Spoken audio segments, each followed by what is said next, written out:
once again to go racing. The pressure is really on now.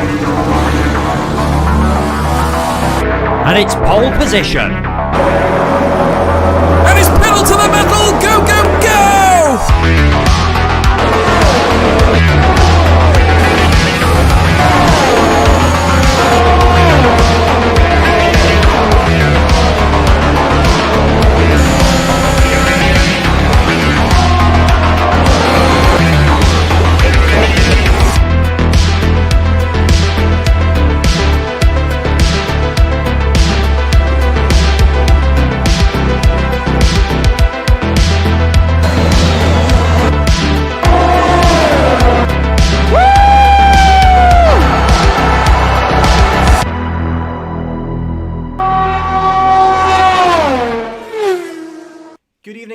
And welcome along to the first race of 2022 here at the PSGL, and it is the Invitational, the first race of the year, almost like a pre-season friendly to gear us up for this season ahead. I'm Ginger Andy, your new commentator this season, and joining me alongside me we have got Dan Field, who's been here for quite some time. Dan, looking forward to this one tonight. Cracking race ahead here in Shanghai.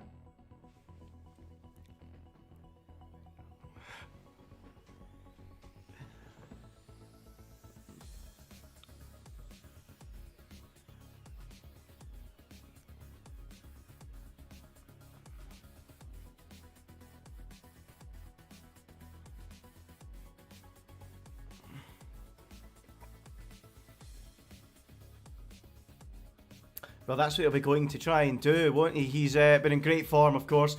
Won the championship and then went away and won the F1 Esports title for the second successive year, back-to-back, two-time reigning champion. He is the man to beat as we move into 2022 across the board, whether it be PSGL, WOR, or of course F1 Esports. He is the man to beat. Let's take a look then at the calendar going into this season then, and it's going to be exciting. We've got the placements tomorrow where we find out on PlayStation and PC where the drivers will be racing and in what tier. And then we've got 15 races ahead of us, Dan. Some cracking circuits on the calendar, some classics like Silverstone, Monaco, Brazil, Belgium, and Italy as well towards the end of the season before rounding it all off in Bahrain. Quite the season of action ahead, isn't it?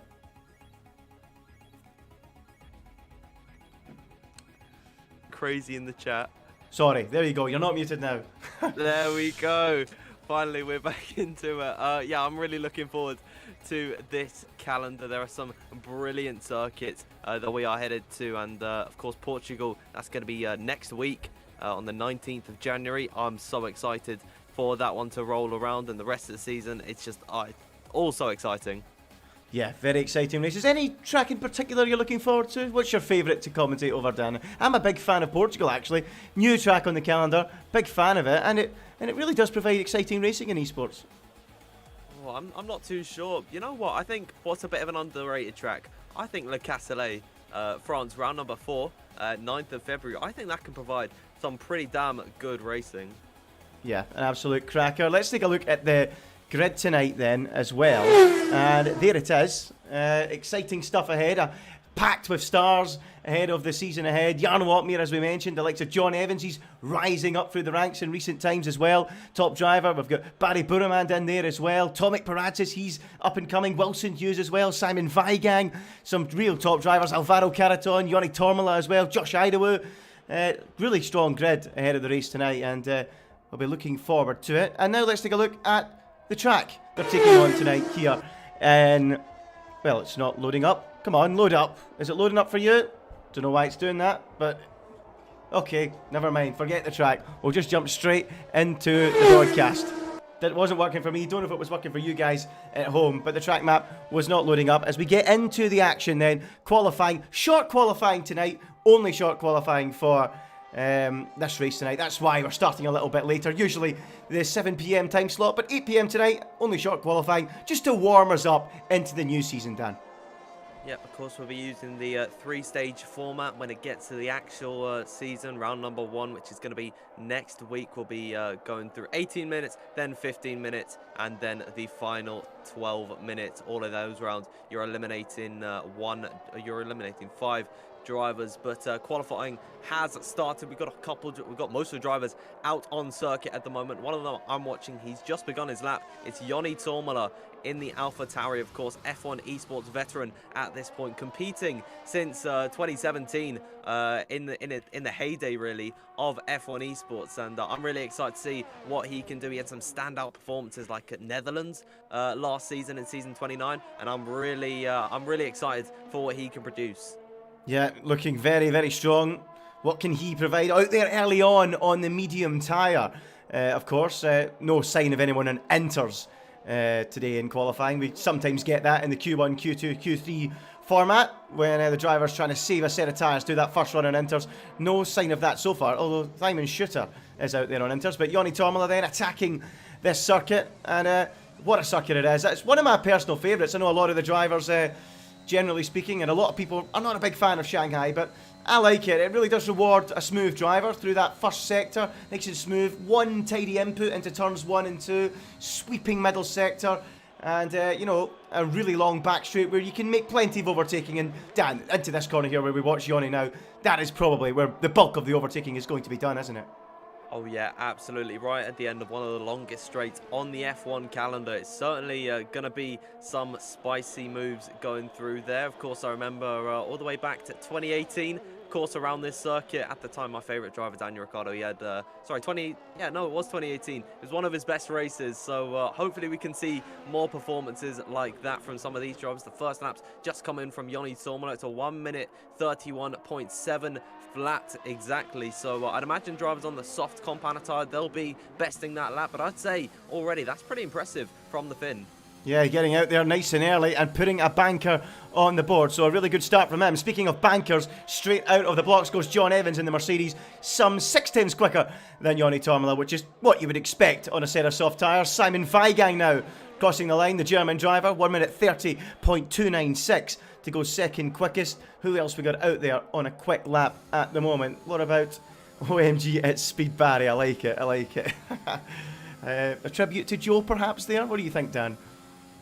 Yeah, of course, Joe Hannon's old name all the way back in the Xbox days. Of course, you'll be very familiar with that, like in 2019 ILR days or something. OMG, it's Joe tearing up the grids with Veloce Surprise. It's a nice little tribute to a driver who's still going on, in fairness to him, and he's still pretty damn competitive. Yeah, and speaking of Speed Barry, OMG, he's gone quickest of all. 1 minute 30.040. So early times being set, and it looks like a low 1 minute 30 is the benchmark at the minute. I'm sure we'll see them sneak into the 29s as the track begins to ramp up. Let's see if we can pick up Jarno Opmeer out there. There he is at the minute in that Mercedes, partnering up with John Evans for this one as he makes his way through that middle sector and down towards the tricky braking zone here at the end of that second sector. 50.9, he's gone purple through that middle sector, and Opmeer now really just feathering the throttle through this section. Very, very tricky, this corner. I get so impatient when I drive it. I'm not an esports driver though, but you just get so impatient feathering the throttle. So easy to lose the rear end through there, Dan. So important to get a good run down this long straight as Jarno opens up the DRS. Absolutely, and on the run up down towards the hairpin corner, one of the heaviest braking zones on the F1 calendar. He's going upwards of 325 kilometers per hour, all the way down to 70 in just the blink of an eye. And off the exit of the corner, he locked up ever so slightly, but coming through now the final turn here to cross the line. What is the time going to be for Jarno Opmeer? Wasn't the quickest lap from the Dutchman, of course, a two-time esports and PSGL champion. Down in P12, I'd imagine he has got more in the tank there to go quicker, but early signs not looking good if that's his best. Well, it's an interesting one because, I always like to speculate, and my speculation would be, is he doing a 130.7 so that it leaves him the option to go to mediums later on in the session to better it? Because as you can see, Joni Tormala, well, he's done a 31.7, but perhaps maybe that's what Jarno's thinking. Maybe just do that 30.7, give myself a chance to have the option to maybe stick on a set of mediums and try and deliver a lap at the end of the session. Perhaps that's what he's doing, Dan. Or perhaps it was just a scruffy lap. We'll have to wait and see which one it is, as we can now pick up Josh Idawa then, who was very strong in qualifying throughout the F1 esports season. I think in every single race, bar one, he made it through to the top 10 shootout. So we know he's a very good qualifier. He'll be looking to try and put in a strong qualifying and race this afternoon here in Shanghai. What can he do as he makes his way up towards the final couple of corners? 90-degree left-hander, and he flings the McLaren in, just about keeps it within track limits, heads towards the line. This looks a tidy lap. It is a tidy lap. He goes third quickest, just 3 thousandths away from a place in the front row behind John Evans. That was an impressive time from both McLarens coming out there, just 3,000 off of John Evans. Both of those guys, of course, also coming up from the Xbox ranks. Everyone moving over to PC is something that you really do love to see. Someone else moving from Xbox up onto the PC platform is Jonas Rooten. Hopefully I've said that name right. Of course, a veteran in F1 Esports. I believe he was in the semi-finals back in 2017, and he's still going to this day, coming out of the the long right-hander and under the Aramco banner, and he has just opened up his DRS. Look at the top speed that you're getting down this straight. What's it going to be? It's going to be 322 kilometers per hour at the braking zone, so the speeds on that straight are incredible, Andy. Yeah, incredible speed. 1 kilometre in length, that back straight, as you mentioned earlier. One of the longest on the calendar as Jonas Rooten comes round that final corner, heads to line. What can he do to open his account? He can go 9th quickest, 3/10 off the top time. So 16 times on the board so far, and it's Barry Burmand on top with that 1 minute 30.0. John Evans in second and Josh Idawa in third. So some good lap times on the board from both McLaren drivers thus far. You'd expect the likes of Jake Benham, the likes of Jarno Opmeer to get towards the front, the likes of Wilson Hughes as well. We'll have to wait and see towards the end of qualifying. We're still waiting on a lap time from Alvaro Caraton, and we know he is a very, very quick driver as well. Let's pick up Jonas Rooten. He's on an outlap at the minute. I think most drivers, everyone really, on an outlap at the minute. So let's see if we can pick up the driver furthest round at the minute on one of those outlaps, and that is Simon Weigang then, the German driver. A man that's been in the F1 Esports series for quite some time as well. Started out on Xbox, moved to PC as well. A route familiar with most drivers who, you know, they all tend to start, Dan, don't they, on either PlayStation and Xbox, and then make that move across to PC. Once they see they're competitive, once they see they can really make a fist of F1 Esports, they invest in the PC, jump across, and show what they can do. And Simon's another one of those drivers. Yeah, absolutely. Of course, Simon Weigang has been a part of the league racing scene for a very, very long time, and he's had a consistent pace.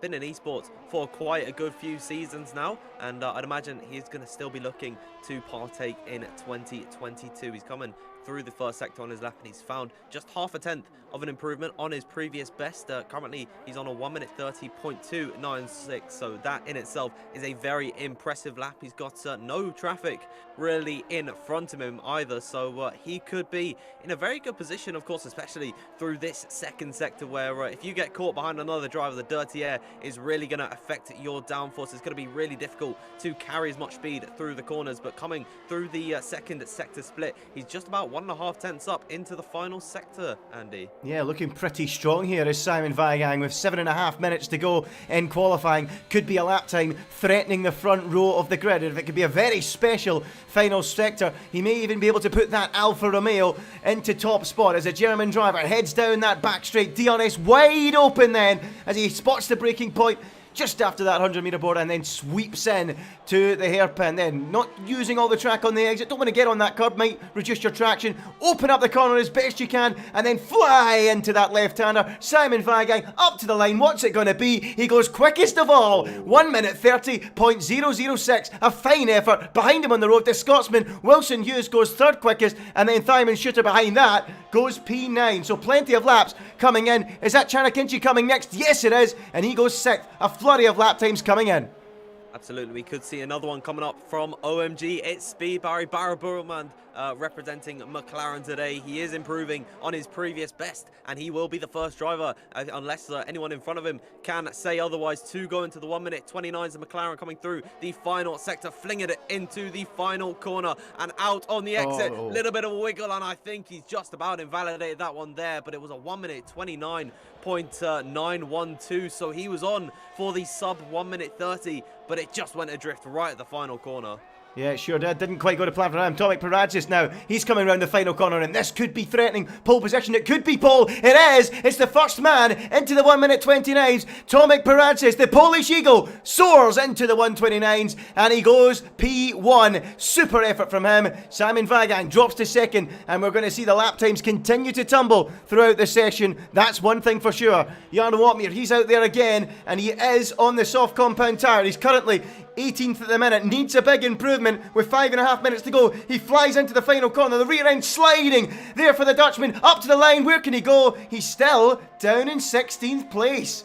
Oh, what's going on here then? What do we think, Dan? Sandbags? Pre-season sandbags perhaps? Interesting. I mean, Mercedes are known for doing that, and maybe he could be deploying the same strategy as his employers. Even so, even if he's down in 16th position, he's only 4/10 off. He's not even half a second off of the top time, which is incredible to see how close and competitive this grid is. I'm looking at Joni Tormala, Ulas Zildrum, and Louis Welch. 3 drivers separated by 0.02 of a second. How do they get this close every single time, every qualifying in PSGL? It's incredible, isn't it? That just shows you how close these drivers are. The amount of pressure they're under to deliver in qualifying. One small mistake, and we're really talking a tiny mistake. A mistake that you or I, Dan, wouldn't notice, because it's that small a gap, or anyone to the naked eye that isn't an alien on this game just would not notice, and it is so close. Look at the number of drivers in the 1 minute 30.1s. It's absolutely ridiculous. We've got John Evans in 4th, all the way down to Louis Welch in 11th on a 130.1. That's PSGL. That's how close it can be, and it really is incredible. And if this is how close it's going to be in the season ahead, oh, strap yourself in, folks. Buckle up, because this is absolutely brilliant stuff. I for one, I know the viewers are excited, but I for one have been waiting for so long, and PSGL never fails to deliver. And if you're hungry for more action, of course, tomorrow we have got the pre-season placement show coming up for you. I'll be hosting that one. I'll be joined by a few special guests along the way, and we're going to be revealing some of the top grids in PSGL. So make sure you stay tuned in for that at 8 p.m. Yeah, looking forward to that one, and I'm sure a lot of the drivers will be looking forward to that one as well. Perhaps biting their nails, wondering if they can get themselves in. I wonder if some of them even think maybe tonight there's an opportunity to squeeze themselves in if they're maybe not in yet. Any last minute changes perhaps, you never know. Maybe that's in the mind of some of them. But yeah, looking forward to tuning into that one tomorrow night, Dan. And yeah, I can't wait to see how the grid lines up, but I'm pretty sure it's going to be pretty star-studded. I think that's a certainty. I mean, even tonight, it's a pretty strong grid, isn't it? And we've got Chanakinshi out there now, the first man out there for the final runs. 2 minutes and 50 seconds to go. He's on an outlap in the Red Bull. Ulas Yildirim, the Turkish driver, he's on an outlap as well. Who are you going for pole position? Let us know in the chat, folks. Who are you thinking is going to take this pole position? Is Jan Watmere going to steal a march right at the very end, empty the sandbags and shock them all? Or is someone else going to do the job? Dan, jump off the fence. Who are you going for? You know what? I just to keep things spicy, I'm going with Jake Benham. He's in 14th at the moment, but I think he can find the improvement. He's a very talented driver, and we saw that in season 29. He is currently just coming out for his outlap now, mired in traffic of sorts, so it will be difficult to set the cleanest of laps. Unlike Chanakinshi, he's got the whole track to himself. Yeah. He's going to be in completely undisturbed there. It's going to be a flyer, I'd imagine, from him. Yeah, it should be. Chanakinshi undisturbed, all the time in the world to gather his thoughts and ensure that he is in the zone to go for this flying lap. Pretty much everyone else is going to be squabbling for track position for that final run. Not the ideal preparation, but here we go then. The two Turkish drivers are going to lead the way round to start the opening run. Is it going to be Turkish delight for Chanakinshi as he makes his way up to that final corner now, sends the Red Bull into the final corner and begins to attack the Shanghai International Circuit. Chanakinshi up to the line. What can he do then? P7 at the minute and into the long sweeping first corner. And I'm sure, Dan, we're going to have plenty of action at the start of the race through here. A unique corner, this. Nothing like it on the Formula 1 calendar. So long, so winding, and can really put strain on the tyres. Yeah, so I've seen people describe it as looking like a snail. It cuts back on itself. It's a really interesting design. I believe Herman Tilke was the one to design this circuit, like a lot of the Formula One tracks that we see today. But Chanakinchi seems to be nailing it at the moment. He is finding just over half a tenth of an improvement. That might seem not like much in the grand scheme of things. I actually believe it is a literal blink of an eye.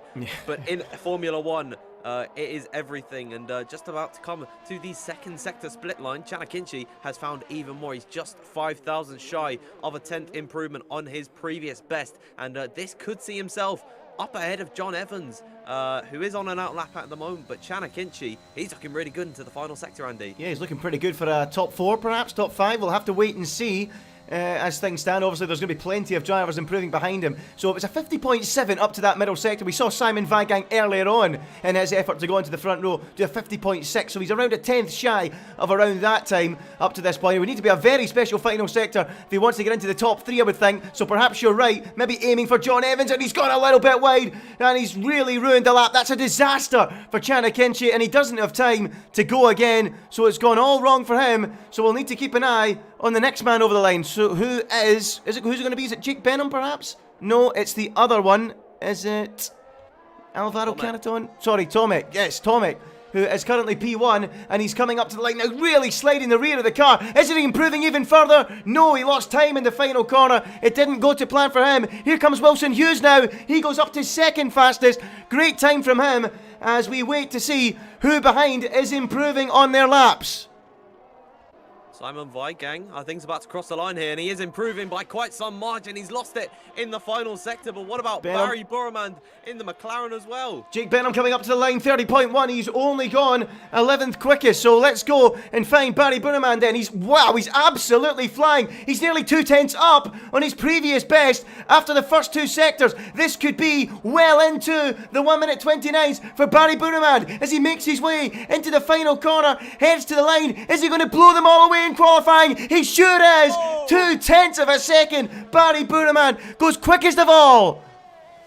What a time coming out there from Barry Burmand. It might not be over as Josh Idawa, his teammate in the McLaren, just coming out of the final corner. Can he challenge his teammate here up to the line? It's 5th fastest for the Welshman. I think Tom Martinez, the last driver to cross the line, finishes it off in 17th. But how about that for a lap from Barry Burmand? Almost a 10th and a half up on his nearest rival of Tomek Perez. That's something special. Superb stuff from Barry Burmand, starting 22 with a superb lap, almost 2/10 up. We spoke moments ago, Dan, didn't we, about how tight it was and how the half a tenth, the blink of an eye, is so crucial, and that just shows you how impressive a lap that is from Barry Burmand. He goes quickest of all the Iranian driver with a 1:29.786. He's a 10th and a bit clear of Tomek Perez, the Polish driver, in second. Wilson Hughes is third in the Alpha Tauri with Simon Weigang in fourth and Josh Idawa in fifth. Johnny Tomala was sixth with Simon Schutte in seventh. Matthias Van Erven completes a Dutch row 4 in eighth. Louis Welsh is ninth and Chanakinchi completes the top 10. It's Liam Parnell, Jake Benham, Ulaško Zeldrum, Samuel Bean, Alvaro Canaton, Jonas Rooten, Jarno Opmeer down in 17th place. Goodness me, not a good lap for him at all. Yeah, he didn't actually come out for a final run. Wow. He decided to stay in the pit lane. Maybe he's trying to pull off some early last to first challenges, get the YouTube title in there. I believe he has got some drivers behind him, including his teammate John Evans, who I noticed got disqualified. For whatever reason, he was going the wrong way, and he's starting right at the back. I'm not too sure why he's done that, but Mercedes not looking too good in qualifying here. Yeah, it didn't go to plan at all for them. So maybe it is a case of the sandbags. You never know. Gearing up for the brand new season. But yeah, Barry Burmand, what a lap from him. We got to give him a lot of credit because, as we said, very unusual to see a gap of that size in qualifying, given how close they were just prior to that. Incredible effort. Yeah, absolutely. That really is something special from Barry Burmand. Of course, this was sort of his breakout esports season. I believe he was a part of the Mercedes team in 2020. Didn't race all that much from what I remember, but then, of course, coming over to F1 2021, picked up by McLaren, and he has been so so impressive, and that carries over to PSGL here tonight. And he's going to be looking to convert that pole into a win today. Yeah, and what about Turmeric Perez is up there as well, one of the only other drivers in the 1 minute 29s. Very, very strong performance, and he really is a star of the future. He could be a future champion, couldn't he? He really is beginning to knock on the door now. And you speak about Barry's breakthrough year, can't be far away from Tomic's as well. I wouldn't put it past him. I think he is a part of Challengers this season, and it's certainly going to be his time to shine. Of course, he was a part of league racing for quite some time under the name Veloce Hypers, if I'm not mistaken, and he's been around for quite some time. Of course, never really, I don't think he's actually been of age to partake in esports. A lot of those drivers are suffering from the same fate, like Wilson Hughes as well, who's starting in third in this race. So a lot of young drivers who've been around for some time finally are going to get their breakout moments on F1 2020. Yeah, well, here we are then, the 28 laps ahead of the drivers. And now we can have a look at those tyre compounds then. Top 10 then, all starting on the tyres they qualified, which is the soft tyres.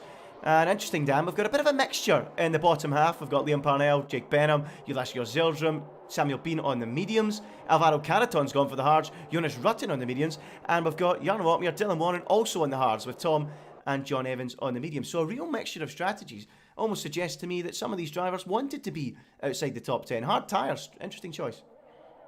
Yeah, that means they're going to be able to go very long in this race, probably convert over to a set of the softs right at the end. And of course, when you're on lighter fuel loads at that point in the race, you're not going to be putting as much wear into the tyres. So the softs at the end are going to have a lot more longevity than the softs at the beginning. So this could be the play from these drivers. But of course, the track position has got to be an issue. They are going to have to overtake all these drivers. So if they're coming at the end of the race, overtaking all the guys at the front, going to mean for some chaos. Yeah, it's going to be a pretty exciting race ahead of the drivers then. The opening race of 2022. Not the first race of the season, bit of pre-season action for you guys to warm the drivers up and warm us up in the commentary box as well. Blow the cobwebs off. Dan, go on then. Who's going to win the Grand Prix? Who are you going for? Who am I going for? You know what? I'm going to stay loyal to my PlayStation roots. I'm going to go with Wilson Hughes in the AlphaTauri to win this race. Okay, well, I'm going to be boring. I'm going to go with Barry Burman, the man on pole position. Such a good lap in qualifying. I think he can do the job. I'm interested to see what the guys behind on the grid can do. The guys starting further back on mediums and hards. They will be coming through. There's no doubt about that. Let us know in the chat, folks, who you're going for to win the race. But we are almost set for the first race of 2022 on PC. It's the Invitational. And the cars are almost all lined up on the grid. It's Barry Burman on pole. It's Tomic Paragis alongside. Who will get the best start on the run down to turn 1? Everyone's in position. And now we wait for those 5 red lights. One by one they come on, and when they go out, we'll be racing in 2022 in PSGL. Barry Burman gets a brilliant start, and he's pulling clear in the run to turn 1. Simon Vagang has a look up the inside, almost pulls alongside Tomic Paragis. The door is shut though, and the Polish driver holds on. Wilson Hughes battling away in the background as they snake their way through the snail section on this opening lap. But it's the perfect getaway for Barry Burman. The Iranian driver still leads from Tomic Paragis second, and Wilson Hughes in third, with Simon Vagang in P4 as they make their way into the braking zone down at the hairpin. It's been the dream start for Barry Burman. They're all shuffling positions further back down the order. Oh, Josh Idawa almost going into the back of Joni Zormela out of the exit of the hairpin there. And they're still running wheel to wheel. Louis Welch and Matthijs Van Erven going side by side through the S's section. Van Erven's going to have the inside for the double left-hander at this point. Can the Aston Martin of Louis Welch hold it around the outside? They come close to contact. Matthijs Van Erven just about holds off there, and he manages to maintain P8 at this moment. But at the moment, at the end of the second sector, it's Barry Burman, Tomic Paragis and Wilson Hughes. They remain the same at the top 3, but it is all shuffled about further down the order. Yeah, plenty of action going on throughout the field. It did look for a moment like Tomic was under pressure going into turn 1, but he managed to fend them off. Great defensive driving as they all make their way down the straight on this for the first time on this opening lap, and it's still Speed Barry in the lead. We've got plenty of action towards the midfield as they're all still scrapping away. The top 10 still where they were, all on the soft compound tyres. We've got Liam Liam Parnell battling away in the background with Ulash Ozildrum, and he stays in 13th place as they cross the line at the end of this opening lap. Ozildrum running a little bit wide there, I think, in 14th place as they come across the line onto lap number 2. But it's all very, very tight on the fringes of the top 10, with them opening out a little bit in the first few places. But Liam Parnell still behind Ulash Ozildrum and no way through in the battle for 13th and 14th. Let's go back to the front where Tomek Perez is keeping touch with Speed Barry.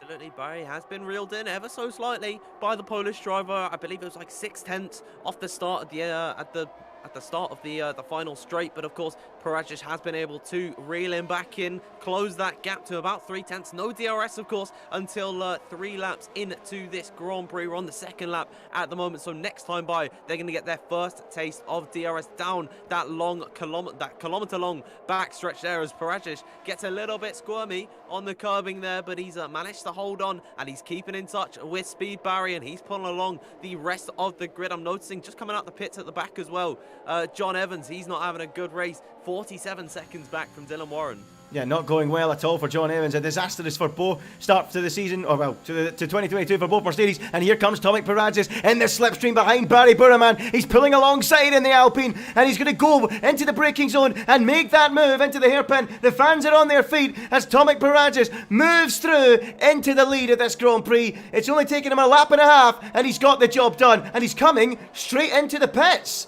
What's going on there? Has he got damage? Interesting strategy that from Tomek Perez. In he comes. It's a very bold call from Perez. I'm going to watch the Alpine pit box as I'm not too sure if they know what's going on there, but no damage. He's just coming on for a straight pit stop onto the hard compounder tyre to go to the end of the race. That's an interesting call from Tomek. It's certainly a risk. We'll see if it pays off. That's incredible. So Tomek Perez is then bailing out very early on and going on to the hard tyre. Will it work out? He'll be in clean air. I suppose early on it might favour him, but towards the end of the race he could be a sitting duck. We'll have to wait and see. But that's what we love, a bit of strategy early doors to really throw the race wide open. Nothing predictable in PSGL as it is, and then when you throw the strategy element in, it makes it even better. Gripping stuff. Let's see how it works out for Tomek. He's got 13 seconds of clean air, as you can see at the bottom left hand corner of your screen. Let's see if he can make it work on a fresh set of hard compound tyres. So Barry regains the lead then. He only lost it for a couple of corners. Wilson second, Simon third, Yoni in fourth, Josh fifth, and Thyman Shura, the man we're on board with at the minute, or watching at the minute, in P6. Let's shuffle back to Louis Welch, the pad king. He looks like he might be threatening a move in Matthias Van Erven. He's only 3/10 off the back of him as they make their way down that 1 kilometre back straight. They're all going to be filing down, and I don't believe that anyone's going to be close enough to go for a lurching move up the inside into the braking zone because, of course, the DRS train already coming into effect where everyone feels the benefit aside from the leader and the drivers who have lost touch with the pack. They'll all be receiving DRS as Chanakinchi. I've just noticed as well, he's going for the same call as Perez into the pit lane. Wow, he was very, very close there to the back of the car in front. I was about to shuffle back to him, and he's now gone into the pits. And we'll look at the bottom left-hand corner, and he's also gone for a set of hard tyres. So very, very, very early pit stops from some of these drivers. It begs the question, Dan, why did some of them decide to qualify in the softs if they're going to have to pit so soon? Maybe that explains why the likes of Caraton and Otmir, those with esports experience, have gone for that decision. Interesting. Yeah, I mean, in the competitive environment, you know, everything is a lot different from our casual playing sessions. But that being said, that beckons the question that this softs really right to take off this early. You know, I'm looking at the gap between Louis Welch and Jake Benham. It's not much of a disparity, but there is still a gap between the pair of them on the different compound of tyres. So I don't think the mediums are quite up to scratch in comparison to the softs. I still think the soft compound is the quickest tyre to be on at this point in the race. John Evans in the pit lane, retiring from this one, the first DNF of the day on lap number 4. It's a shame it ended so early for him. Yeah, very big shame for him. Not going to plan at all in this opening race as they make their way down the back straight once again. And Simon Vangang having a little look there. No more than a look behind Wilson Hughes, and maybe keeping the Scotsman having a look in his mirrors there in the braking zone, but no more than that. And he stays tucked up behind him at the minute as they come round the final corner. Anyone else coming into the pits on this lap? Nobody thus far on my screen as one of the Haas cars, Matthias Van Erven, and that's why going wide, picking up a 3-second time penalty. You could see it in the background of the shot there, and that's not ideal for him. The first man to pick up a penalty so far in this race. Let's go further down the order. We've got Tom Martinez. He's just lost a place to Dylan Warren. So Dylan Warren up to 16th, Tom Martinez down to 70th. But we need to go back to the front because Simon Vagang very, very, very close behind Wilson Hughes once again. No sign of any of the top 8 at the minute. Also bailing out and going to hards just yet. Yeah, they're all looking to be staying on these softs for a little while yet. I'd imagine lap 7 or lap 8 is when we're going to start to see some of these soft runners come into the pit lane. A good indicator of when a driver is going to pit is when they start to use a bit more ERS on one lap, because you know you'll build it all back up in the pit lane. So the drivers are going to push more on their in lap. But that being said, Simon Vagang's got 90% in reserve to attack down this straight, and Wilson Hughes also looking at the back of Barry Boromand. OMG, it's speed Barry for today, and off the exit of the corner he's got 5/10 in hand to Wilson Hughes, but that will swiftly be closed up with the DRS as further back behind moves are being made. I'm not too sure if anyone else is going to go for a bit of a fight there, and I think Louis Welch, he's losing out here. Oh, we're going to go 3 wide down the straight towards the braking zone. Louis Welch through the middle he goes, and up into 7th position on the inside. Matthias Van Herven runs wide, loses out to Jake Benham, and now the medium drivers are starting to make their move. Benham penetrates that red wall on the timing screens and moves up a place, and Van Herven's had enough. He's coming in and getting rid of the soft tyres already. Benham on a charge. Yeah, Jake Benham now is closing up to the rear of Louis Welch, the pad king at the moment. Matthias Van Herven out of this race already with 6 seconds of time penalties on lap number 6. He's decided to call it today, even though this race doesn't really mean anything. So I'm not too sure why the penalties would incentivize him to retire. But of course, maybe there's some other circumstances like issues plaguing his Grand Prix, as Jake Benham still closing up to Louis Welch, but I think he's probably trying to lift off the loud pedal a little bit to let Louis catch back up to the leading 6, because of course that is where all the major points are earned, and you want to be within that DRS train, because if you haven't got that benefit and everyone else around you does, you are really going to be a sitting duck and you're going to lose a lot of time. So I think Jake Benham, he's playing this smart and he's just waiting for the time being to pounce on Louis Welch. Tell you what, these medium drivers are really coming into the race now. We've got the interval showing at the minute. I'm just going to change that to gap to the leader for you guys watching at home. There you go, Jake Benham 3.3 off the lead of the race on the medium tyre. Started outside the top 10. He's really starting to make it work, and he's now lining up the pad king, Louis Welch. He's going to breeze alongside in the Alpine, and he should have the job done. By the time they get to the braking zone, he's easily through and up into 7th place. Benham on the march. Jake Benham easily through on Louis Welch. I don't think he wanted to fight that too hard, as he might actually be thinking of coming into the pits. No, he stays out for this lap, and his teammate Samuel Bean is going to be challenging onto the back of him down the main pit straight and possibly into the first corner. The F2 champion from last season could be looking at the back of one of his main rivals in that season. He's looking to the outside, could try and make a switchback move in towards turn number 3. It's going to, the window of opportunity is going to shut in his face, but he is still looking to be onto the back of his teammate. Losing a bit of ground now, but that Aston Martin of Samuel Bean, he is looking ferocious on those mediums. Yeah, he sure is. He's all over the back of Louis Welch now, and Louis Welch on the pad. We should tell our viewers, if there's anyone not too familiar with the game and you're new to it, the pad user tends to struggle a bit more with the tyres. The tyre life starts to go a little bit sooner, and that might partially explain why Louis Welch is really starting to struggle with Samuel Bean all over the back of him. You know, you can be much smoother on a steering wheel. You know, it's one general input, and you know, with the pedals as well, you can be much smoother on traction with the rear tyres, and that's a lot different on a controller. It's an immediate input, and you know, it spins the rear tyres up, and you're sawing at the wheel with the analog stick. It can really hurt the tyres, and that partially explains perhaps why Louis Welch is beginning to struggle that little bit, as Samuel Bean, his teammate in that Aston Martin, is getting ever closer. Meanwhile, in front of that, Jake Benham's lining up yet another driver. It's Simon Shooter this time. He's going to go down the inside of, and he shoots and scores and takes P6 away from the Dutch driver. Jake Benham now up to 6th and looking very, very strong at this stage of the Grand Prix, Dan.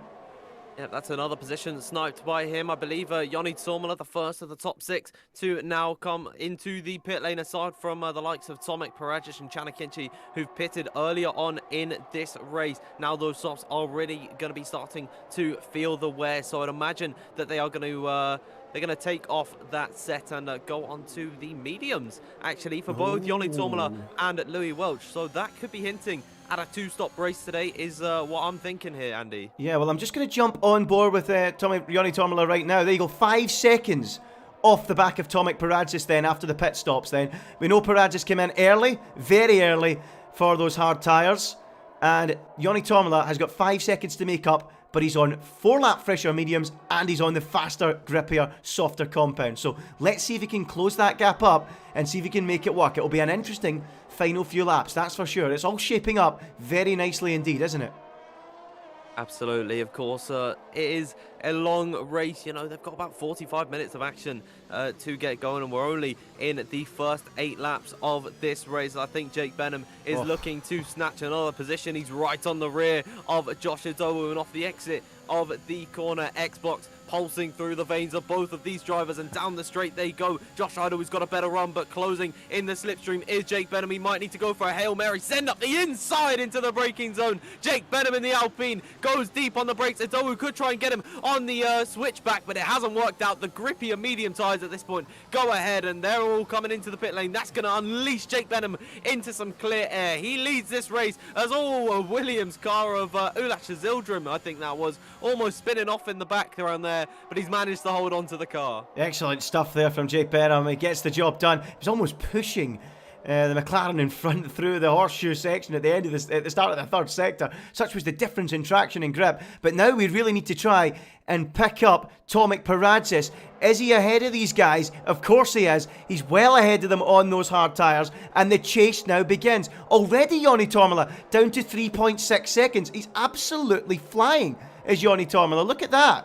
3.6 off the back of Tomek and reeling him in. And everyone behind that will also be reeling them in. As we move up now to the battle for 6th and 7th, what we got here, we've got Jarno Opmia going round the outside of Simon Shooter and making it work. Brilliant stuff there from Opmia on those hard tyres. Those soft tyres are absolutely shot on Shooter's car, and he's dropping down the order like a stone. One by one, they're going past him. Alvaro Caraton now is next to try and have a go. He runs a little bit wide though, gets it done in the next corner, and he's through as well, as is Tom Martinez. Disaster for Shooter. He stayed out far too long.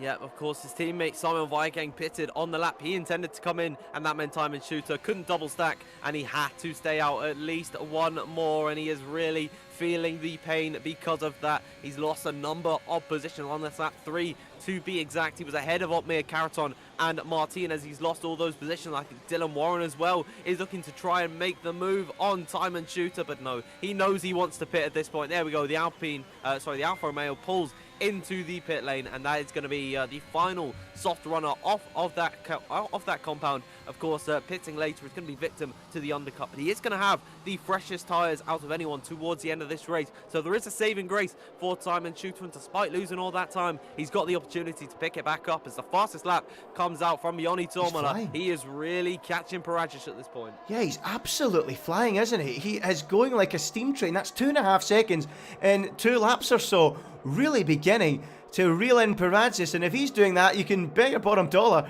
everyone in the mediums behind will be doing that. It's going to close right up in the next few laps.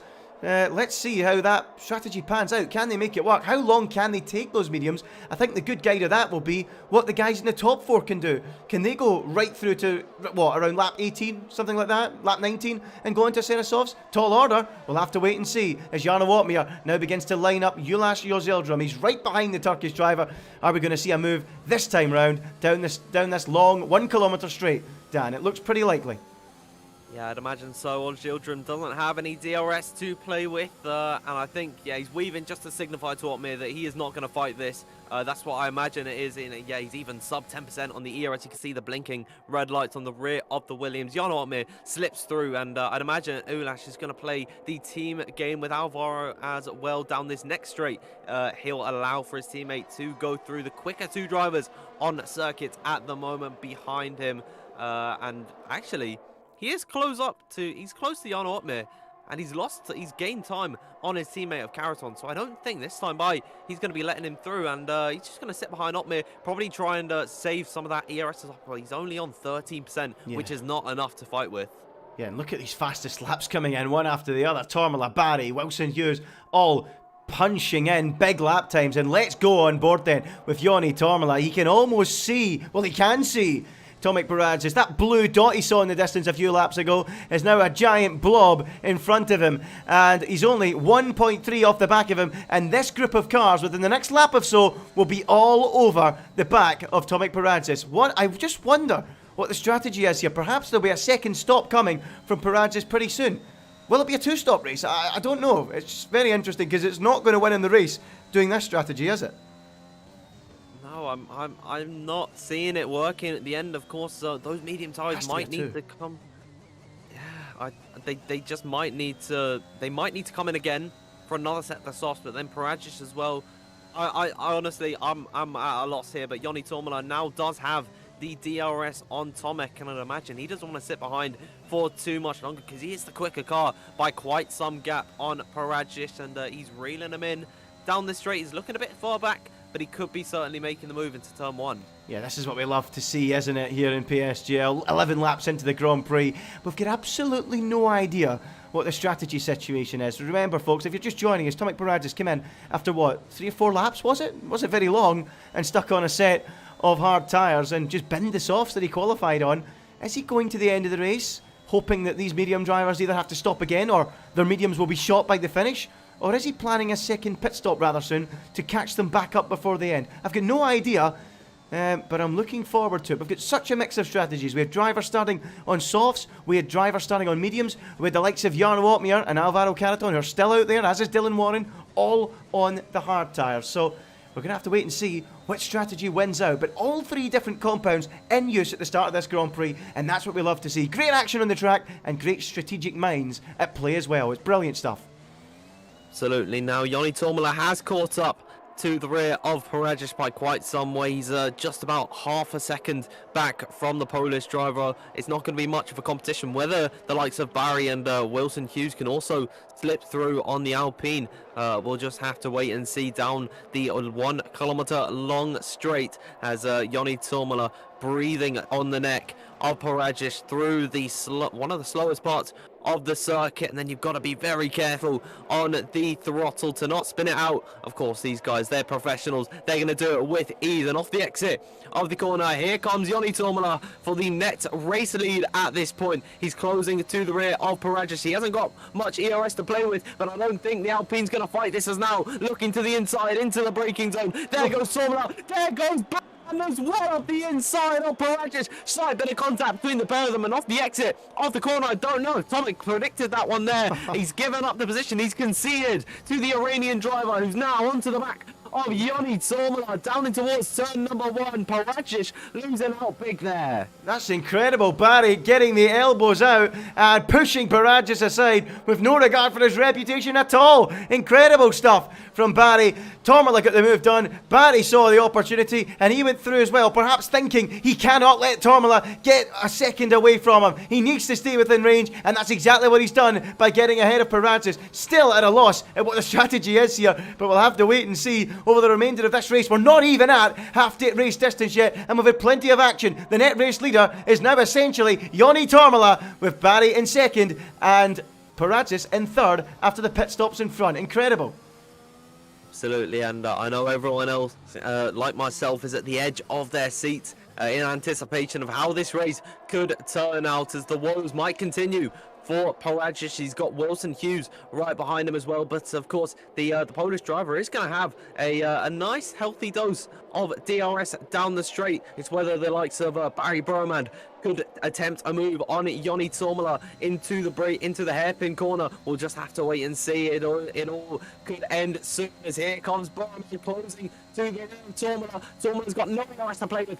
Barry Bromand looking to the inside line, and there is almost no competition from Joni Tormala. Tries to keep his nose in on the outside line, but it was not enough. The DRS power and the straight line speed from Barry Bromand was all too much for him to handle. But then the advantage switches back the way of Tormala, so it all is going to be switching about here. Yeah, look at Wilson Hughes as well in the background. He's thinking about a move as well on Turmeric Perez. These 4 drivers really battling hard, but Barry really does live up to the name of speed down those straights. Speed Barry flying down that 1 kilometre straight, getting the job done. No messing about on Tormala and Perez. As you can see, Wilson Hughes in the background as we've lost Jonas Rooten from this Grand Prix. Let's have a look at Wilson Hughes.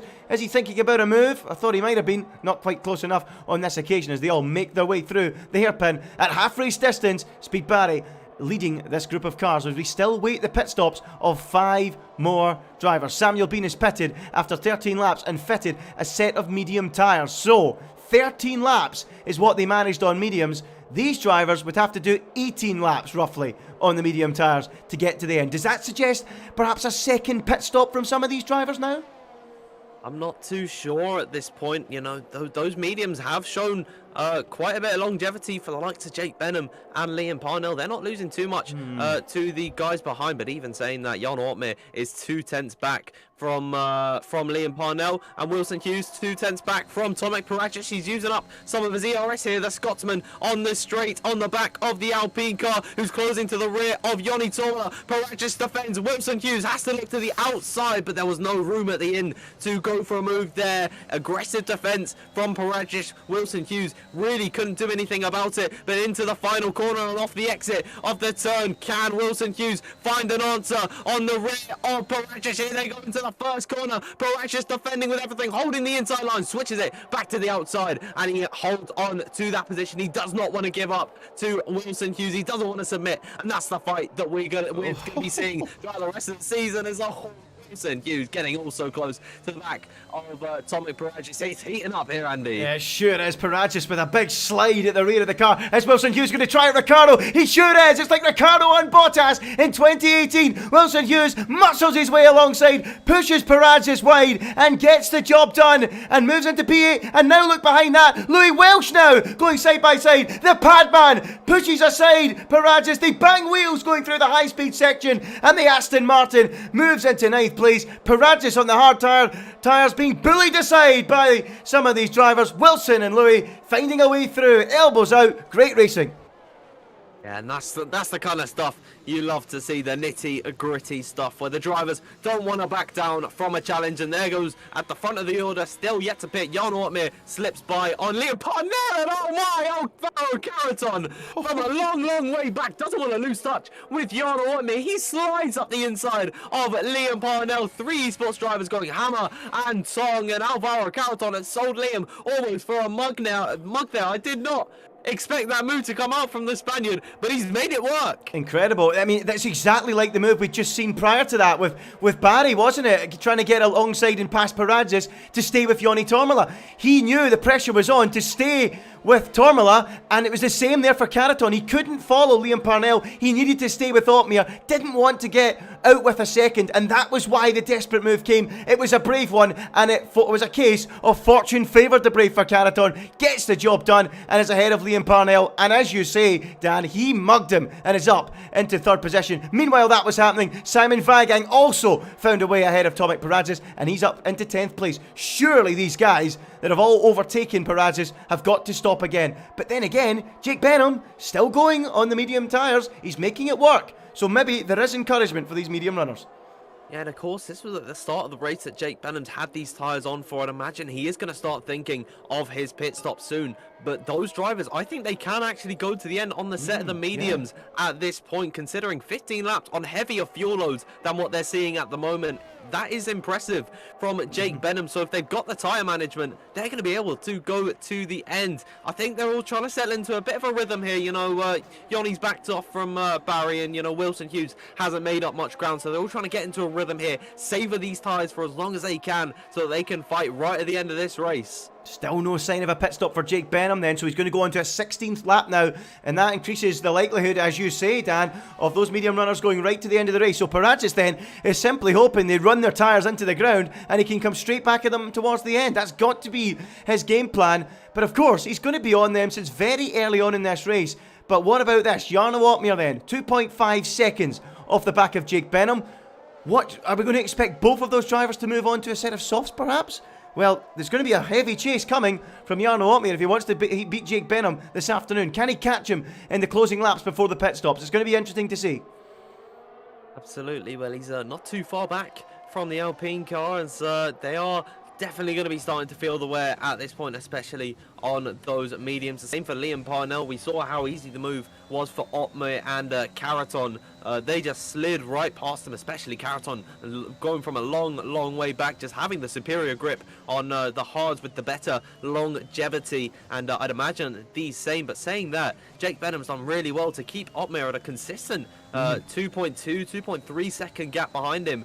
So Jake Benham, this is just the talent that he is. I believe that George, when he was in the commentary booth, he'd call him the All-Star himself, and I think he is living up to that name at the moment. Yeah, no doubt about it. He sure is. He's almost like an apprentice to Jarno Opmeer, isn't he? You just feel like he's one of the next upcoming stars that could dominate the future of esports. You know, there's so many young drivers coming through that you just think are going to be very, very strong when their time comes, when they're of age to compete in the world of esports. And Jake Benham is one of the names on everybody's lips. There's no doubt about it. Holding Jarno Opmeer at the minute at 2.1 seconds after 17 laps. We expect them both to switch onto the same compound of tyre, which we think will be the softs to the end of this Grand Prix. This is the critical phase then for Jake Benham. It's holding that gap to Jarno Opmeer while he's on worse tyres, because obviously after 17 laps, the hard tyre is the quicker tyre, the more durable tyre.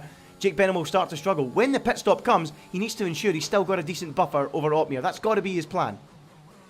He is starting to lose some time. I'm seeing in the live chat at the moment that they are within the pit window for the set the soft compounder tyres, so I'd imagine that they are going to bite the bullet and come into the pit lane in the next 1 or 2 laps at this point. And of course that begs the question, where are they going to file out in comparison to the likes of Barry, Tormula and Hughes as well. All of these guys who have pitted and can go to the end. I think we have confirmed it at this point. They are going to be finishing this race on the set of the medium compound of tyres. Jake Benham, he's coming through the final sector now. He's losing time to Opmeer, and I think that is the cliff for Jake Benham, so he's got to pit here. Yeah, he's got to pit right now. You're right, it's desperate stuff. Now, I would not be surprised if Opmeer goes long. He's known for going long, and I think in his mind he's thinking, I'll go a bit longer here and maybe try and pick them off at the end on fresher softs. We'll wait and see if that is the case. But here comes Jake Benham. He's got to pit. Those tyres are crying out. Is he coming in? No, he ain't coming in. He's feeling brave, and he's going for another lap. But I can tell you, Opmeer and Caraton will be all over the back of him at the end of this lap. They might even be making a move down the long back straight before they pit. Yeah, Tom Martinez has decided on the same tyres as Jake Benham after 18 laps. It is time to change, but he has stuck out Jake Benham, and he has now...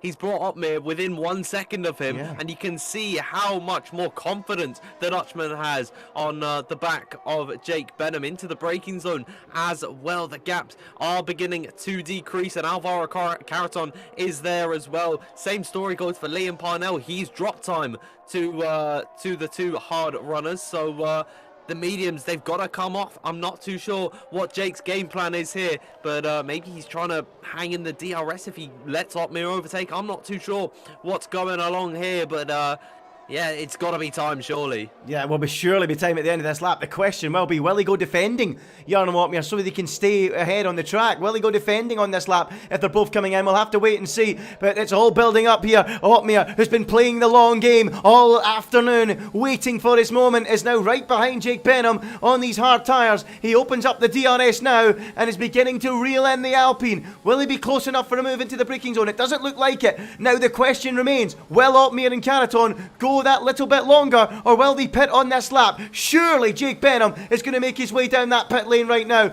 The Alpine's tyres are screaming for mercy. No, he stays out for another lap. Incredible. These guys have got to be going to softs. All of them. Benham for sure, obviously, but Opmeer and Caraton as well, and Opmeer is now right in the gearbox behind the Alpine driver. Jake Benham will be nervous now. He can now see the Mercedes driver, Opmeer, almost pushing him through the snail section, telling him to get a move on, pick up the throttle. Jake Benham just doesn't have the grip to pick up the throttle, and Opmeer now shadowing him, now reeling him in, but not quite close enough as they reach the braking zone at the end of the first sector. But it's just a matter of time if Benham doesn't pit now. Yeah, and this is bringing Alvaro Carreton into the fray as well. All three of these drivers have got plenty of ERS to play with. I'm seeing in the live chat that Jake hasn't got a fresh set of the softs, so he's got to go longer on this set. That could be the case, but he's just got to think about the present, the now, because he is feeling the pressure from Jarno Opmeer, who is surely within striking distance, as well as Alvaro Carreton off the exit of the long-winded right-hander to begin the kilometre-long dash into the braking zone. Opmeer off the exit now in the wheel tracks of Jake Benham. It's getting larger in the Dutchman's visor. Here he goes down the straight here. DRS open and ERS enabled up the inside. Draws alongside. He goes to move. What about Carreton? Hangs back, but Opmeer now leads this race on lap number 20 on the hard compound of tyre. Jake Benham, they've gone completely off the cliff and they're all into the pit lane. All three of them going to be taking off that set of the tyres and they'll be pitting here. Opmeer, I think, clipped the wall on the way in with the left rear tyre. He almost rally style drifted into the pit lane. He just about kept it on the road. It's now a race between the mechanics in the pit lane. Who's going to come out on top? It should be Jarno Opmeer. He was the first to get to the box. Jake Benham's in now, and there goes Opmeer past him as they make their way down the pit lane now. And now they will become the hunters, not the hunted, and they will now go into the soft tyres and begin the hunt and chase down the leaders of this Grand Prix. Look at Liam Parnell there. He pitted that lap earlier and he's now undercut Jake Benham and he's ahead on the outside, very, very close, and Parnell crucially gets ahead of Jake Benham and Alvaro Carreton. That's a massive win for Jarno Opmeer. Absolutely. Now Liam Parnell as well can be using the heated up tyres that he has already got fitted to attack Jarno Opmeer, who's onto the back of Ulash Zildrum, who is onto the back of Dylan Warren, and the train continues. The cycle of misery could begin for some of these medium and hard runners who have pitted earlier on in the Grand Prix. The red wall killer soft tyres are going to be on the hunt, as you put it, and off the exit of the S section. I think Jarno Opmeer could be going for his first victim, as up the inside of a Zildrum into the braking zone. Boom shakalaka, he says, to put it George's way. He goes into P11 and off the exit of the corner. He'll be hunting Dylan Warren. Yeah, he's played the long game, has Opmeer, and he's not hanging around. He's already in the slipstream behind Dylan Warren, and he's going to breeze past the Ferrari as if he wasn't even there. The prancing horse looks like it's limping down the straight. It's giving the speed of Jarno Opmeer. He's already through and already closing in on the back of Josh Idawa. He's almost touching Josh Idawa as he goes through the corner. Samuel Bean, Thyman Shooter, Josh Idawa, beware. Jarno Opmeer, the reigning champion, is right behind you. New year, same story. He's pulling alongside now, down the straight. Easy pickings then for Josh Idawa. Jarno Opmeer up into 9th place now. Next up, Samuel Bean and Thyman Shooter, and he's going to try and go right round the outside of Samuel Bean. What a move that would be. Inside for the second corner. Opmeer with that stunning move, and I've got to applaud that one. That was opportunistic at its very best. Now next up is Shooter. Down the inside he goes. He's not hanging around, and Opmeer makes it 3 places in 3 corners. He's up to 7th. Incredible racing. That man is something special. Jarno Opmeer is not a 2-time PSGL champion for no reason. That is the drive and the commitment that he has got up into P7. He's made up over the course of about one full lap of racing these guys. 5 positions. What a sensational performance we're seeing from Opmeer. Now he's got 6 seconds of clear air to Tomek Paracic in front of him on 18 lap old hard compound of tyre. This should be one of the easiest chases he has got in his career, but the laps are ticking down as Jake Benham is now following in Jarno Opmeer's footsteps because he's made it past Itoru and onto the back of Samuel Bean here. I think Carreton as well trying to follow through, could be challenging to the back of Jake Benham. It's all kicking off here on lap number 22, Andy. I know, we're trying to get back in there against no, he can't get it done. He tried to get back in there against Carreton. There was no way through. Jarno Opmeer has left him for dead with some clinical driving to clear them all. Now he begins the chase for victory as they make their way across the line. It's Benham and Carreton trying to make a move on some of the cars in there. They're both getting ahead of Samuel Bean, are they, maybe? Well, Benham certainly is. He goes wide now, off the track and into the grass and loses all those places and crucially won to Carreton, and that is not what he wanted to do.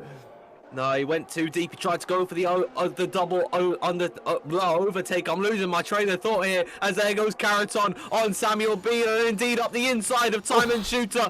Later on the brakes, Jake Benham as well, trying to follow him through on the back of the Spaniard of Samuel Bean, and he's made that mistake. Alvaro Carroton ahead of Time Shooter on those fresh set of softs. Now, all that time spent behind the traffic, he's lost 2.6 seconds to the back of Jan Rotmir, so if he can catch up to the leading train, he's only 4.3 seconds back on them, then surely he is going to be the favourite to win here. Absolutely incredible. New year here in PSGL in 2022. Same drama right to the very end. Buckle up your seatbelts. Quickly go and grab the popcorn. Here comes Jarno Opmeer. We can see him now. He can just see them. Specks of dust in the distance. That will not be the case in a few laps' time. This is the group he's chasing. Simon Vigang, Louis Welsh, Wilson Hughes, Yoni Tormala and Speed Barry, as well as Tomek Paragis in P6 on the hard tires, who will also be looking to start picking these guys off as they start to struggle on the mediums. Wow, what an incredible situation we have. We've got one on the softs,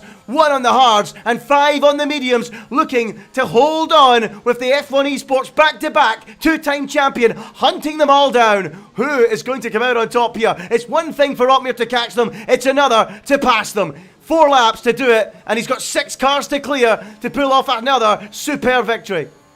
Absolutely, starting all the way down in 17th in this race. He's already made up 10 positions in this Grand Prix alone, more than anyone by quite some margin, and he's reeling in the rest of the leaders who are still in their own rights fighting with they are infighting, which could push them back towards Opmeer. That could be counterintuitive to be fighting it out on track at the moment, because Jan Opmeer, he really is the threat at the moment. He's 3.1, 3.0 probably coming up on the back of Tomek Paragis, so he is closing at a rate of knots. Those leading cars are beginning to get larger in his visor at every turn of the wheel. Yeah, if Jarno Opmeer wins this race, I think we can all agree it was won when he clinically got past 3 cars in the opening sector a few laps ago. That was some of the best driving I've seen round the outside at one point of Samuel Bean through turn 1 and into turn 2. If he does win it, that was a critical moment in this race. He left Carroton and Benham behind when they were busy scrapping. It was some clinical, calculated moves from Opmeer that got him into this position. Can he now complete the job? 6 cars to catch, 3 seconds a gap, 4 laps to go. It's on a knife edge. Yeah, and I find this incredible that this is just the pre-season race. This is just a warm-up for these drivers. They're not even fighting for anything at the moment. They're giving it everything. This is the commitment that these esports drivers have. They take everything so seriously, and it really is putting on a brilliant show for us as Speed Barry Burman has still led for quite some time, but Yoni Tormala is beginning to close up here. They're all high charge on battery as well, including Opmeer, who is now 2.6 seconds back, 2.5 seconds off the rear of Tomek Paragis. It is all going to kick off. We got just about 3.5 laps of racing at this point. I don't know where to turn my head to, because it is all so entertaining to watch. Oh, it's going to be very exciting. Where are you going now, Dan? Where's your money now? I'm still sticking with Barry. I'm still sticking with him. I said him at the start, I'm going to stick by it, but I'm not sure. You know what? He's got to pass 6 cars. 6 cars in just a few laps. That is a tall order. Has he left himself just a little bit too much to do, or will he be able to pick them off with ease? It remains to be seen. Yoni Tormala, he's been having a fine race, and he's now gaining on Speed Barry. Is he going to be close enough to think about a move into the braking zone? He's gaining, thinking about it, and then leaving it at the last minute and deciding against it. He's just going to keep charging up that battery and perhaps waiting for a final lap attempt. We've got a spinner. That is Tom Martinez. He's off down at the exit of the banked corner at the start of that long straight. He's back going again, but he's down in 17th place and not having the ideal afternoon. Let's go and pick up Opmeer. There he is. Remember those little blobs we seen in the distance 2 laps ago? They're splodges now. He's gaining in on Tomek Paragis. He's the first up on his radar, and I think Paragis will be disappointed, Dan, that he's not been able to pick some of these guys off, having lost time to them in the early stint. He thought he'd maybe, at this point, have the quicker tyres maybe to repass them. Just doesn't seem to be happening for him at the minute, does it? Yeah, I just don't think the gutsy strategy call has worked out for Paragis, but you live and you learn at this point. Of course, we'll be headed to China, I believe, at some point in this season, so this is all to be adapted later on and all refined as Tom Martinez, he calls it a day in the pit lane after that spin, unfortunately for him. That makes it 4 retirements today, including both Haas drivers at this point. But lap 26 of 28, the sun begins to peek through the clouds. The doom and gloom is over, and now surely they've got a harvest in this, they've got a relish in this sunshine, and I'm talking about Jarno Opmeer, who is now within a second of his rivals, and this is gonna be it. This is gonna be the time for the Dutchman to strike. Well, if he doesn't make moves now, he ain't going to win this Grand Prix, because at the end of this lap, they'll only have 2 more laps, so he needs to clear the likes of Perez, Van and Welsh, perhaps even in the first sector. I think he might have just left himself a little bit too much to do, but never doubt the Dutchman. You never know what's up his sleeve. He's got incredible decision-making skills. We've seen that throughout the season in F1 Esports. Remember back to Mexico, he let the drivers through in the DRS and then picked them all off a few corners later. Great decision-maker is Jarno Opmeer as he crossed the line. Let's have a look at the gap to the leader. 2.6 seconds from the lead of this Grand Prix, but he's got six cars between he and Barry Burneman. But will Barry hold on? Because Joni Tormala is almost pushing him through the first couple of corners. I have got no idea where to look at the minute, Dan. People in the chat, tell me, who are you going for? Who's winning the race? It could be any one of 7 as we're on lap 27 out of 28. Yeah, it's all coming down to this, going right down to the wire in China here in Shanghai. PSGL is back and better than ever. You see it live in the flesh right now. Jarno Opmeer is now 3 tenths off the back of Tomek Perez, but surely he's not going to be able to catch all these guys. But you just can't doubt him. You really can't. Anyone else, you'd be writing it off. But Jarno Opmeer, he is special. He is probably one of the best drivers, if not the GOAT of F1 Esports. And off the exit of the second sector and onto the DRS straight, he's got bountiful ERS to play with. He activates it now, but at the front of the order, they're all chopping and changing, moving and defending to the inside. Opmeer's closing to the back of Perez, low on ERS. This is the first of 6 as down the inside he draws alongside. Perez goes deep on the brakes, down the inside goes Opmeer. He makes it stick, Andy. Well, he's got 1, he's got 5 to get. He's not going to do it. Surely, no way he's going to get 5 cars in 1 lap. It's looking good for Barry or Joni Tormala. They're going to be battling for the victory. Maybe even Wilson Hughes as well. I can't see how Opmeer's going to clear all these cars. Perhaps he's left it a lap or 2 too late with the pit stop. He's going to try the Samuel Bean on Simon Weigang. Round the outside through 1 into 2. No, thinks better of it. He's going to now switch back and try and get the best possible exit. Coming out of 2, through 3, the rear end sliding for Jarno Opmeer. He's going to have to nail Weigang down the inside into the braking zone. Is he close enough? No, he's not. Chance gone for Opmeer. He is not going to win the race from here. I'm pretty sure of that. It's all about Speed Barry and Joni Tormala and Wilson Hughes, 2 Alpha Tauris and a McLaren. We'll stick with Opmeer at the minute in the middle sector. That's probably the only driver that can make a move with the difference in tyres in this part of the racetrack. But still, Simon Weigang holding on firm and looks like he's going to weather the storm for now. So we need to pick up Speed Barry and Joni Tormala. Barry holding the gap at around 0.6 of a second. He got pole position. He had to fight early on to hold on to that lead. Is he going to hold it all the way to the flag? Or is Joni Tormala got one last throw of the dice to try and win this race? Barry moves to the inside down the straight. Tormala gaining. He's not gaining quickly enough though. It's looking like job done. Opmeer in the background should get the move done on Simon Weigang into the braking zone. Is he close enough? Yes, he is. He's up into 5th place. He won't get Louis Welsh. That's as far as it will go for him. And the first race of 2022 looks like it's going to be won by Barry Burneman. He rounds the final corner, crosses the line. He wins the Invitational here in China. A fine performance, pole position, and now the victory for Speed Barry. A superb performance, an Alpha Tauri podium with Joni Tormala 2nd and Wilson Hughes 3rd. Louis Welsh 4th and Jarno Opmeer come charging through, but couldn't come charging through quickly enough, Dan. He comes home in 5th place. Sensational race we have just witnessed there. What a drive we have seen from so many drivers. Congratulations to Barry Burneman. He's starting off 2022 as a winner. Driver of the day voted by the in-game fans. Goes to Jarno Opmeer. He made up some 13, 14 positions in this race by the end of it, but it is the Iranian Barry Burneman celebrating atop the podium, joined by 2 Alpha Tauris of Joni Tormala and Wilson Hughes. Sensational performances all around to cap off the pre-season race here. What a brilliant race. What a start to 2022 in PSGL. What a start to 2022 in the world of league racing. It's been absolutely epic. And it's a fine victory for Barry Bruneman. Converts his pole position to victory. I'll be asking you, folks, in the chat, your driver of the day. I'll be asking you as well, Dan, for yours. But he's mine.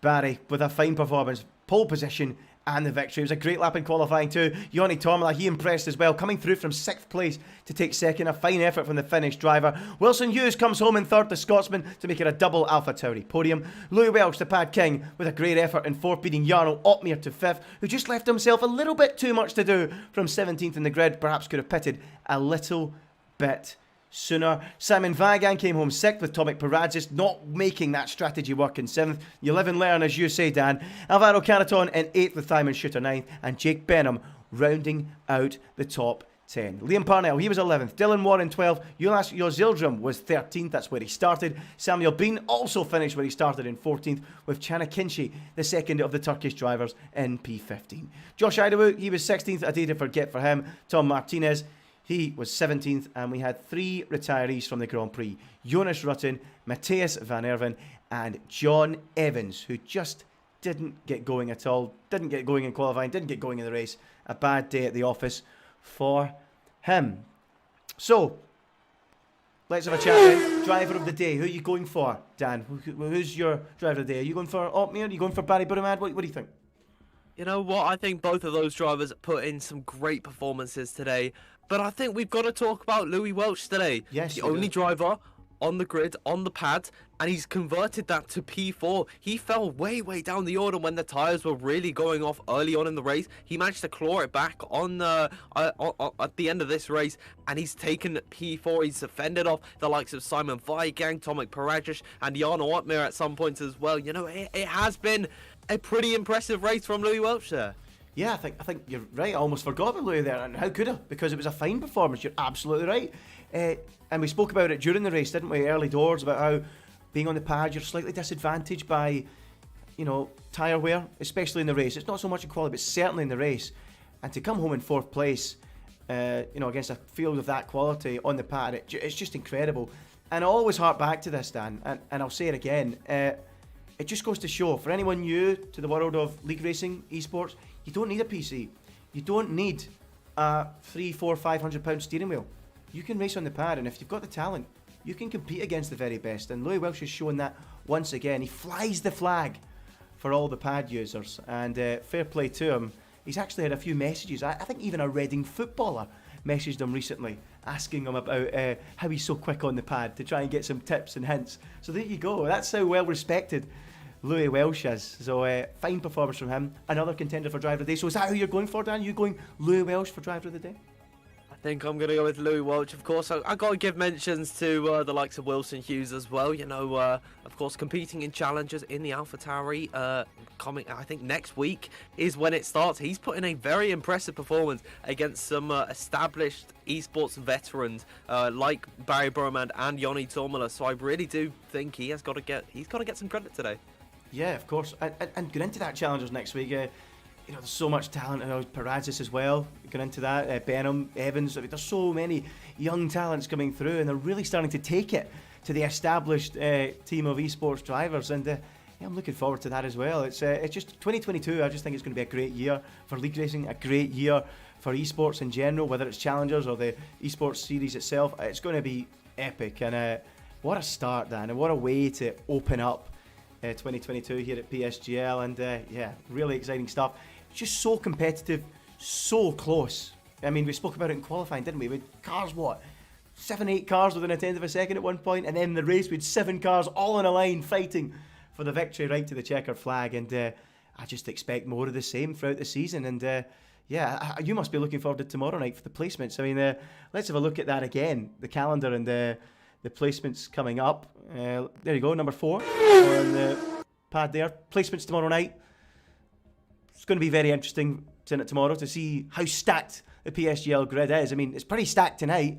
I've got a feeling it's going to be even more stacked after tomorrow night, isn't it? I think it is going to be so impressive. given what we saw last season, the love for PSGL has just grown, the popularity as well. I think it might be close to a record sign-up, if I'm not mistaken, coming into this season. So we are really going to see something quite tremendous tomorrow night. We're going to be covering that at 8 p.m. tomorrow. Make sure you'll be dropping in. We'll, of course, be having some special guests as well, and I'm really excited for that one.